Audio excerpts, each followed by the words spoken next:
Awal Oktober 2023, harga bawang merah di pasaran kota menurun, di mana hari ini harga bawang merah di angka Rp32.000 per kilogram. Pantauan tim liputan PAL TV di Pasar 10 Ulu Palembang, penjual bawang merah banyak menumpuk dan juga pembeli juga sedikit. Menurut keterangan Toto, salah satu penjual bawang merah di Pasar 10 Ulu Palembang, penurunan harga bawang ini disebabkan banyaknya pasokan bawang merah yang datang dan juga berbarengan sehingga stoknya menumpuk dan membuat harga bawang merah turun. Toto memprediksi setelah ini beberapa minggu kemudian harga bawang merah akan naik lagi karena stoknya terbatas.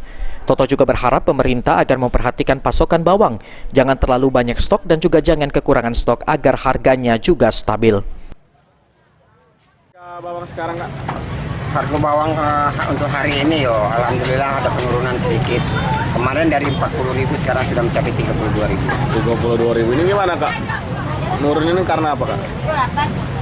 Kemungkinan untuk sekarang ini kan pasokan bawang merah dari Pulau Jawa ini kan banyak.